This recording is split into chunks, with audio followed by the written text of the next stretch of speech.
Good morning everyone. एक बार फिर से आप सभी का क्रेजी जी के ट्रिक के डेली करंट अफेयर की सीरीज में स्वागत है। तो आइए शुरू करते हैं। आज के इस सेशन में हम 19 जून के सभी करंट अफेयर को डिटेल में डिस्कस करेंगे।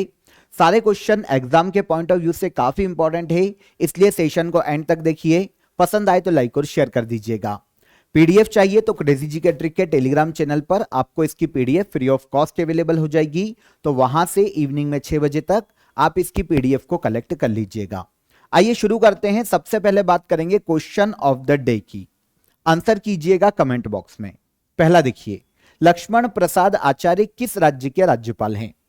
डोडोमा किस अफ्रीकी देश की कैपिटल है? और आंध्र प्रदेश विधानसभा में कुल कितने सीटें हैं? 3 क्वेश्चन है, मिड वीडियो में और भी एड ऑन होंगे। ध्यान से सेशन को एंड तक देखिए। सबसे पहला क्वेश्चन लेते हैं आज के करंट अफेयर का। देखिए, फिल्मों में योगदान के लिए दक्षिण अफ्रीका के प्रसिद्ध Nelson Mandela life time achievement award से सम्मानित होने वाले पहले भारतीय कौन है? तो देखिए, फिल्मों में योगदान के लिए दक्षिण अफ्रीका में दिया जाता है Nelson Mandela life time achievement award, जो कि इस साल एक भारतीय को दिया गया। इनका नाम है विनोद गनात्रा। पहले ऐसे इंडियन जिन्हें Nelson Mandela life time achievement award से सम्मानित किया गया। ओके, यहां पर 7वें नेल्सन मंडेला बाल फिल्म महोत्सव का आयोजन किया गया था दक्षिण अफ्रीका में। भारत के फिल्म निर्माता है विनोद गनात्रा, जिन्हें दक्षिण अफ्रीका के प्रसिद्ध Nelson Mandela life time achievement award से सम्मानित किया गया। पहले इंडियन जिन्हें यह अवार्ड दिया गया है। वैसे देखिए, लाइफ टाइम अचीवमेंट फिल्म के क्षेत्र में कि कोई भी ऐसा व्यक्ति जो अपना जीवन भर योगदान देता है, उस व्यक्ति को जीवन पर्यंत योगदान के लिए यह अवार्ड दिया जा सकता है। लेकिन यहां पर इंपॉर्टेंट इसलिए ज्यादा है क्योंकि ये पहले ऐसे इंडियन हैं जिन्हें इस अवार्ड से सम्मानित किया गया। कौन है ये? विनोद गनात्रा भारत के बहुत ही फेमस फिल्म निर्माता है। वैसे इन्हें एक और इंपॉर्टेंट अवार्ड से भी सम्मानित किया जा चुका है। देखिए, इनकी एक गुजराती फिल्म थी हारून अरुण। इनके लिए इन्हें शिकागो में लिव उलमान शांति पुरस्कार से सम्मानित किया गया था। और लिव उलमान शांति अवार्ड पाने वाले यह एकमात्र भारतीय फिल्म निर्माता है। कौन? विनोद गनात्रा। और अब इन्हें Nelson Mandela life time achievement award दिया गया फिल्म के क्षेत्र में इनके योगदान के कारण। डन हो जाता है। आगे बढ़ने से पहले आप सभी को आज का ऑफर ऑफ द डे बता देता हूं फ्रेंड्स। तो आप सभी के लिए देखिए, सेंट्रल टीचर एलिजिबिलिटी टेस्ट मतलब सीटेट का फुल कोर्स अवेलेबल है। बायलैंग्वेज कोर्स है। सीटेट में जितने भी सब्जेक्ट पूछे जाते हैं वो आपको सिंगल इस कोर्स में अवेलेबल हो जाएंगे। जैसे देखिए, चाइल्ड साइकोलॉजी, इन्वायरमेंट, जितने भी सब्जेक्ट हैं वो आपको इस सिंगल कोर्स में अवेलेबल हो जाएंगे। बायलैंग्वेज है, आप हिंदी मीडियम से प्रिपरेशन कर रहे हैं, इंग्लिश मीडियम से प्रिपरेशन कर रहे हैं, दोनों के लिए ये सफिशियंट है और काफी इंपॉर्टेंट है। ठीक है, काफी नॉमिनल चार्जेस में है। 89 रुपीज में आपको अवेलेबल है। लिंक आपको डिस्क्रिप्शन में दी गई है, तो लिंक पर क्लिक करके आप डायरेक्ट इसे अवेल कर सकते हैं। और अगर आपको कोई भी डाउट आता है, कोई भी अदर क्वेरी चाहिए, तो नीचे आपको हेल्पलाइन नंबर दिया गया है, इस पर कॉल कीजिए, आपकी क्वेरी इजीली सॉल्व हो जाएगी। ओके, तब तक हम आते हैं सेकेंड क्वेश्चन पर, सेकेंड इंपॉर्टेंट करंट अफेयर पर। World sickle cell awareness day कब मनाया जाता है? तो world sickle cell awareness day मनाया जाता है हर साल 19 जून को। देखिए, पूरे वर्ल्ड में सिकल सेल एनीमिया के प्रति लोगों को जागरूक करना, इस डिसीज के बारे में लोगों को जागरूक करना, world sickle cell awareness day मनाए जाने का मुख्य उद्देश्य है। यह डिसीज है क्या? तो ये एक जेनेटिक डिसऑर्डर है जिसमें क्या होता है कि आरबीसी, रेड ब्लड सेल्स, ठीक है, बॉडी में जो होती है उसका जो आकार है ना, वो अर्धचंद्राकार जैसा हो जाता है। अब आकार बदल जाने के कारण आरबीसी कठोर हो जाती है, चिपचिपी हो जाती है, जिसके कारण बॉडी के हर ऑर्गन तक ऑक्सीजन सप्लाई नहीं कर पाती और इनकी जो टाइम फ्रेम है वो भी कम हो जाता है। मतलब जो एज होती है आरबीसी का, जो टाइम समय सीमा होती है, उससे जल्दी आरबीसी नष्ट हो जाती है। तो एक एनीमिया बनता है, ये इसे ही कहा जाता है सिकल सेल एनीमिया। ब्लड से संबंधित एक रोग है। तो सिकल सेल एनीमिया के प्रति अवेयरनेस फैलाने के लिए ही world sickle cell awareness day हर साल 19 जून को ऑब्जर्व किया जाता है। तो आंसर सी यहां पर हमारा करेक्ट हो गया। इजीली हमको आंसर मिल गया और डिसीज क्या है ये भी पता चल गया। अब बात आती है थीम की। तो hope through progress advancing sickle cell care globally, ठीक है, ये थीम है 2024 में world sickle cell awareness day की। कब मनाया जाता है? ये मनाया जाता है 19 जून को। यूनाइटेड नेशन जनरल असेंबली ने 2008 में इसे बनाए जाने की घोषणा की थी, लेकिन पहली बार यह मनाया गया एक साल बाद 2009 में, और 2009 से हर साल 19 जून को यह ऑब्जर्व किया जाता है। ठीक है, उद्देश्य पता चल गया आपको। भारत ने सिकल सेल को खत्म करने के लिए इसके प्रति क्या कदम उठाए हैं, अगर हम ये देखें तो 2023 में भारत ने देखिए सिकल सेल डिसीज को खत्म करने के लिए 2047 का लक्ष्य निर्धारित किया था कि 2047 तक हम सिकल सेल एनीमिया को खत्म कर लेंगे। तो ये भारत का लक्ष्य, जो कि सिकल सेल एनीमिया के प्रति लोगों को जागरूक करने के लिए और इसे 2047 तक खत्म करने के लिए रखा गया है। कब मनाया गया, कब इंडिया ने लक्ष्य डिसाइड किया था? 2023 में। Okay, third question, central banking London द्वारा भारत की किस संस्था को risk manager of the year award 2024 प्रदान किया गया? तो देखिए, सेंट्रल बैंकिंग लंदन ने हाल ही में risk manager of the year award 2024 प्रदान किया है भारत के आरबीआई को, रिजर्व बैंक ऑफ इंडिया को। सेंट्रल बैंकिंग लंदन के द्वारा यह अवार्ड दिया गया है आरबीआई को, ठीक है ना। अवार्ड का नाम है risk manager of the year award. अब आरबीआई को क्यों दिया गया? तो आरबीआई को देखिए उसके रिस्क कल्चर और इसके अलावा उसके अवेयरनेस में सुधार प्रोग्राम के लिए हाल ही में यह सम्मान दिया गया, risk manager of the year award 2024। RBI के बारे में कैजुअली आप जानते हैं, भारत का केंद्रीय बैंक है। ओके, स्थापना की गई थी 1 अप्रैल 1935 में। पहले आरबीआई गवर्नर थे ऑसबोर्न स्मिथ 1935 में। इसका राष्ट्रीयकरण किया गया था 1 जनवरी 1949 में। अच्छा, जब राष्ट्रीयकरण किया गया था तब आरबीआई के गवर्नर कौन थे? कमेंट में बताना, क्योंकि एग्जाम में क्वेश्चन आता है। हेडक्वार्टर है मुंबई में और वर्तमान गवर्नर है शक्तिकांत दास आरबीआई के। ओके, तो सेंट्रल बैंकिंग लंदन ने risk manager of the year award 2024 किसे दिया है? आरबीआई को दिया है। हाल ही में मुरलीधर चंद्रकार भंडारे का निधन हो गया। यह किस राज्य के राज्यपाल रहे हैं? तो मुरलीधर चंद्रकांत भंडारे, लंबी बीमारी के बाद हाल ही में इनका निधन हो गया। ये बिलोंग करते हैं महाराष्ट्र से, लेकिन ये राज्यपाल रहे हैं ओडिशा राज्य के। तो आंसर हो जाएगा आंसर डी। ठीक है, तो मुरलीधर चंद्रकांत भंडारे, जिनका हाल ही में निधन हुआ, ओडिशा राज्य के पूर्व राज्यपाल रह चुके हैं, महाराष्ट्र से बिलोंग करते हैं। 3 बार राज्यसभा के सांसद रहे हैं, 1980 से लेकर 1982 तक, 1982 से 1988 तक और 1988 से लेकर 1994 तक। ओडिशा के राज्यपाल बने थे 2007 में और 2013 तक रहे थे। कौन है ये? तो ये है भारतीय राजनीतिज्ञ मुरलीधर चंद्रकांत भंडारे। ठीक है, इसके अलावा एक अदर ऑबिटरीज भी आपको याद रखनी चाहिए। अनुभवी खेल पत्रकार हरपाल सिंह बेदी का भी हाल ही में निधन हुआ है। ये खेल पत्रकार हैं। ठीक है, इसके बाद आते हैं 5th क्वेश्चन पर। चर्चित डीप ओशियन मिशन भारत के किस मंत्रालय की पहल है? देखिए, डीप ओशियन मिशन एक्चुअल में है क्या, पहले तो हम ये समझे। तो डीप ओशियन मिशन के तहत भारत में ऐसी टेक्नोलॉजीज का विकास किया जाएगा, ऐसी अलग अलग टेक्नोलॉजीज का विकास किया जाएगा जिसके माध्यम से सागर की गहराई में जाकर रिसोर्सेस को खोजा जा सके और उनको भारत में यूटिलाइज किया जा सके। तो यही डीप ओशियन मिशन है, जिसे शुरू किया है मिनिस्ट्री ऑफ अर्थ साइंस ने, भू विज्ञान मंत्रालय ने। आंसर ए हो जाएगा। और इस तरह से डीप ओशियन मिशन को अपनाने वाला भारत वर्ल्ड का 6ठा देश बनने वाला है। ठीक है ना। तो पृथ्वी विज्ञान राज्य मंत्री है जितेंद्र सिंह। इन्होंने हाल ही में जानकारी दी है कि भारत अब खुद का डीप सी मिशन शुरू करेगा, डीप सी मिशन। ठीक है ना। और 6ठा देश बनेगा जिसका खुद का डीप सी मिशन है। सितंबर 2024 में इसका पहला फेज आयोजित किया जाएगा, फर्स्ट जो चरण है वो आयोजित किया जाएगा।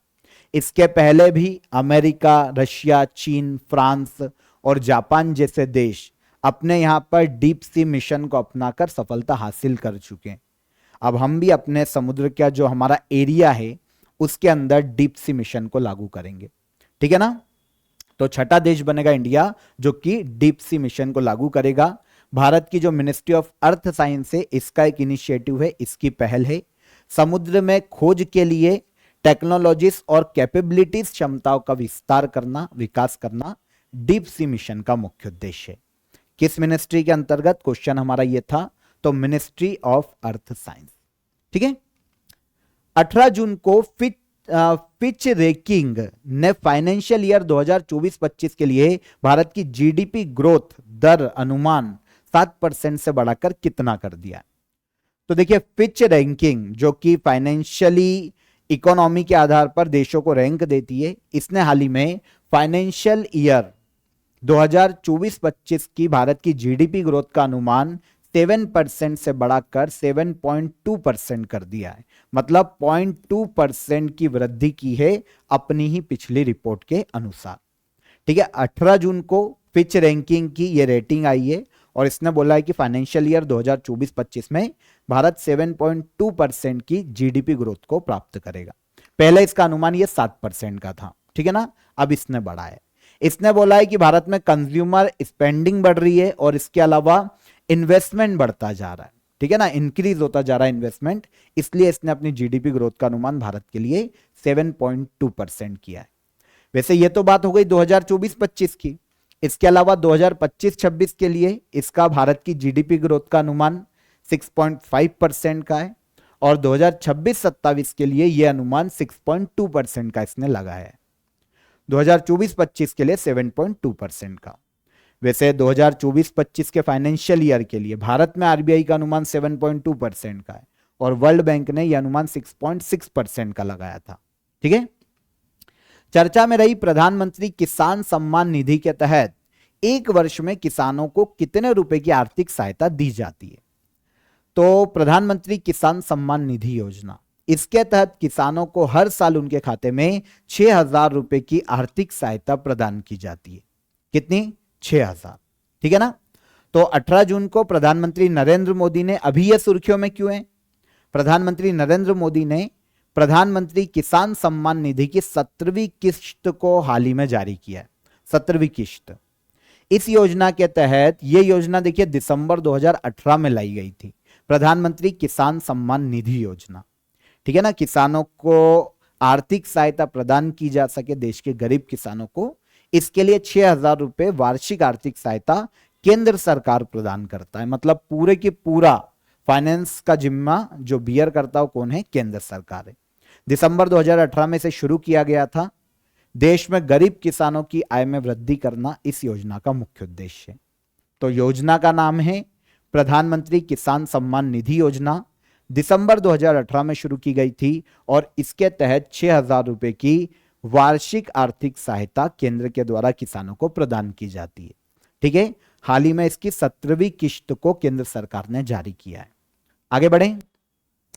हाल ही में किस राज्य के उच्च न्यायालय ने सभी सार्वजनिक नौकरियों में ट्रांसजेंडर व्यक्तियों के लिए 1% आरक्षण सुनिश्चित करने का निर्देश दिया है? तो देखिए, जो ट्रांसजेंडर हैं उनके लिए सरकारी नौकरियों में 1% आरक्षण की व्यवस्था की जाए, यह आदेश दिया है अपने राज्य में कलकत्ता हाईकोर्ट ने। ठीक है, कोलकाता हाईकोर्ट ने पश्चिम बंगाल सरकार को यह आदेश दिया है कि सरकारी नौकरियों में ट्रांसजेंडर के लिए 1% आरक्षण सुनिश्चित किया जाए। वैसे ट्रांसजेंडर को उनके अधिकार दिलाने के लिए ट्रांसजेंडर व्यक्ति अधिनियम 2019 में पारित किया गया था और इसके तहत देश में आर्टिकल 14, 15, 16, 19, 1A, आर्टिकल 21 जो कि राइट टू लाइफ है ना, ये संविधान के अलग अलग आर्टिकल है, मैं काफी बार पढ़ा चुका हूं। तो ये सारे अधिकार ट्रांसजेंडर के लिए सुरक्षित रखना, उन्हें प्रदान करना, इस अधिनियम को लागू किए जाने का मुख्य उद्देश्य था।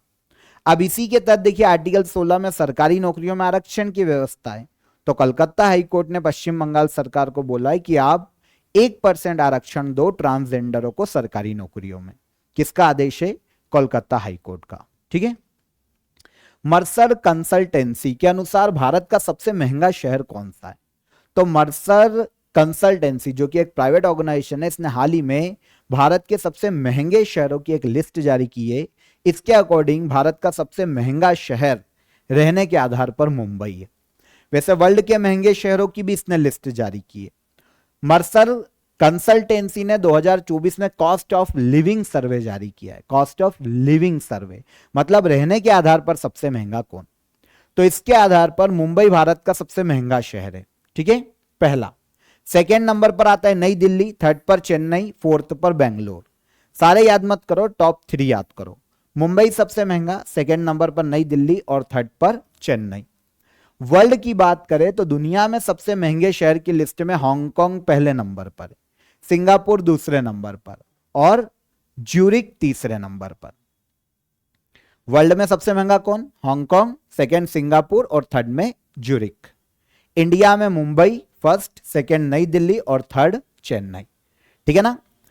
तो वैश्विक स्तर पर, वैसे भारत में तो सबसे महंगा मुंबई हो गया, लेकिन वैश्विक स्तर पर अगर मुंबई की रैंक देखें तो 136 है, नई दिल्ली की 164 और चेन्नई की 189, लेकिन टॉप 3 हैं ये भारत में। ओके। और वर्ल्ड में सबसे महंगा जैसा कि अभी मैंने आपको बताया हांगकांग और दूसरे नंबर पर सिंगापुर। आगे बढ़े, लास्ट क्वेश्चन। किस कंपनी ने भारत में artificial intelligence tool Gemini launch किया है? तो आर्टिफिशियल इंटेलिजेंस टूल जेमिनी को लॉन्च किया है गूगल ने भारत में। आंसर ए, गूगल का एआई है। ठीक है ना, जेमिनी यहां पर आप देख सकते हैं। टेक कंपनी है गूगल, इसने भारत में जेमिनी नाम का एक एआई ऐप लॉन्च किया है। भारत की 9 भाषाओं में ये अवेलेबल है इंडिया में। 9 अलग अलग लैंग्वेजेस जैसे हिंदी, बंगाली, गुजराती, कन्नड़, ऐसी 9 लैंग्वेजेस में ये एआई सपोर्ट करता है, ये टूल सपोर्ट करता है। और वर्ल्ड की भी काफी सारी लैंग्वेजेस में इसको एक्सेस किया जा सकता है, जैसे तुर्की, बांग्लादेश, पाकिस्तान और श्रीलंका में भी लॉन्च किया है। तो वहां की जो उर्दू लैंग्वेज है उसमें भी इसका एक्सेस मिल सकता है, लेकिन इंडिया में ये केवल 9 भाषाओं में लॉन्च किया गया। ठीक है ना। डाटा एनालिसिस करना, फाइल को अपलोड करना, ये सारी कैपेबिलिटी जेमिनी में देखने को मिलती है। एआई टूल है किसका? गूगल का। ओके। तो भारत में कितनी लैंग्वेजेस में लॉन्च किया गया ये इंपॉर्टेंट है, 9 लैंग्वेजेस में, 9 इंडियन लैंग्वेजेस में। डन। तो यहां पर 19 जून के हमारे सभी करंट अफेयर डिटेल में हमने समझे। अब हम आएंगे लास्ट डे के रिवीजन पर। ठीक है, लास्ट डे हमने जो डिस्कस किया है, ग्लोबल पीस इंडेक्स 2024 में भारत की रैंक क्या है? तो क्या थी? कल हमने डिस्कस किया था 116, है ना। सेकेंड, निम्नलिखित में से किस भारतीय किसान को यूनाइटेड नेशन एजेंसी ने लैंड हीरो के रूप में नामित किया? तो यूनाइटेड नेशन एजेंसी ने लैंड हीरो के रूप में नामित किया है भारत के सिद्धेश सकोरे। कमेंट में बताना किस राज्य से। कल बताया था मैंने आपको, सिद्धेश सकोरे लैंड हीरो बने हैं यूनाइटेड नेशन एजेंसी के। 10 लोगों का नाम नामित किया इसने, तो इसमें इंडिया के कौन? सिद्धेश सकोरे। ठीक है, किस राज्य से बिलोंग करते कमेंट में बताइएगा। यूक्रेन शांति शिखर सम्मेलन का आयोजन कहां किया गया? यूक्रेन शांति शिखर सम्मेलन यूक्रेन में शांति स्थापित करने के लिए था, लेकिन इसका सम्मेलन का आयोजन किया गया है स्विट्जरलैंड में। तो आंसर यहां पर इजीली हमारा हो जाता है डन, आंसर डी। कहां पर? स्विट्जरलैंड। ठीक है। चर्चित बीमारी स्ट्रेप्टोकोकल टॉक्सिक शॉक सिंड्रोम किसके द्वारा फैलती है? तो स्ट्रेप्टोकोकल टॉक्सिक शॉक सिंड्रोम ये फैलती है बैक्टीरिया के द्वारा। हाल ही में जापान में इसने हाहाकार मचा रखा है इस डिसीज ने। बैक्टीरिया, ऐसा बैक्टीरिया जो कि मांस खाने वाला बैक्टीरिया है, इसके द्वारा फैलती है। संसद परिसर में प्रेरणा स्थल का इनॉग्रेशन किसने किया?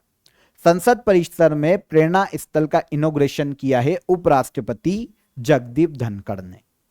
डन। भारत IORA क्रूज पर्यटन समिट 2024 का आयोजन कहां किया गया? तो भारत IORA क्रूज पर्यटन सम्मेलन 2024 का आयोजन किया गया है हाल ही में नई दिल्ली में। ठीक है। इसके बाद किस राज्य की पुलिस ने नशीली दवाओं की मांग और आपूर्ति को रोकने के लिए मिशन निश्चय शुरू किया है? तो नशीली दवाओं की मांग और आपूर्ति को रोकने के लिए मिशन निश्चय चलाया है पंजाब की पुलिस ने, पंजाब और पाकिस्तान बॉर्डर के समीप। ठीक है। इसके बाद आते हैं बहुराष्ट्रीय वायु अभ्यास तरंग शक्ति 2024 की मेजबानी कौन सा देश करेगा? तो तरंग शक्ति 2024 की मेजबानी करने वाला है कौन? इंडिया। 2024 में। आंसर हो जाएगा आंसर ए। चर्चा में रहा गांधी सागर वन्यजीव अभ्यारण्य किस राज्य में? गांधी सागर वन्यजीव अभ्यारण्य मध्य प्रदेश राज्य में देखने को मिलता है। ठीक है, लास्ट क्वेश्चन ले लें। हाल ही में किस संगठन ने report global trends report forced displacement in 2024 जारी की है? तो रिपोर्ट जारी की है United nation high commissioner for refugees ने। आंसर हो जाएगा आंसर डी। ओके, तो ये सारे करंट अफेयर लास्ट डे के सेशन में हमने डिटेल में समझे थे, आज हमने रिवाइज कर लिए इसको। अब आपका लास्ट डे का जो हमारे क्वेश्चन ऑफ द डे थे, हम उनके आंसर की बात कर लेते हैं। यूपीआई को अपनाने वाला पहला दक्षिण अमेरिकी देश कौन? तो यूपीआई को अपनाने वाला पहला दक्षिण अमेरिकी देश है पेरू। ठीक है, विश्व खाद्य सुरक्षा दिवस कब मनाया जाता है? तो विश्व खाद्य सुरक्षा दिवस हर साल मनाया जाता है 7 जून को। हाल ही में किस राज्य में नीली चींटी की नई प्रजाति पेरापेरा ट्रेचिना ब्लू खोजी गई? तो पेरापेरा ट्रेचिना ब्लू जो कि नीले कलर की चींटी की प्रजाति है, अरुणाचल प्रदेश राज्य में से खोजा गया। ठीक है, तो बिल्कुल सही आंसर आया है आलोक कुमार का, पेरू 7 जून और अरुणाचल प्रदेश। एक और कमेंट यहां पर इंपॉर्टेंट है, जहां पर अभिषेक यादव ने बोला है कि सर आप CHSL एग्जाम के लिए जनवरी से जून तक का करंट अफेयर आप लेकर आइए। तो देखिए, आपको 3 मंथ की करंट अफेयर अवेलेबल है जनवरी से मार्च तक की यूट्यूब प्लेटफॉर्म पर क्रेजी जीके ट्रिक पर। इसके अलावा अप्रैल से लेकर जून तक का करंट अफेयर की मैराथन आपकी 1-2-3 दिन में आ जाएगी, तो आप उसको भी वॉच कीजिए। और इसके अलावा 6 मंथ का करंट अफेयर भी आपको बहुत ही जल्दी क्रेजी जीके ट्रिक के यूट्यूब प्लेटफॉर्म पर मिल जाएगा, तो आप वहां से इंपॉर्टेंट क्वेश्चन देख सकते हैं। और बाकी डेली करंट अफेयर में तो सब कवर हो ही जाता है। ठीक है, तो आज का ये सेशन बहुत ही इंपॉर्टेंट था, बहुत ही हमने अच्छे से डिस्कस भी किया है सारे क्वेश्चंस को। सेशन पसंद आया हो तो सेशन को लाइक और शेयर कर दीजिए, चैनल को सब्सक्राइब कर लीजिए। फिर मुलाकात करेंगे नेक्स्ट डे के करंट अफेयर में, तब तक आप अपना ख्याल रखिए। जय हिंद, जय भारत।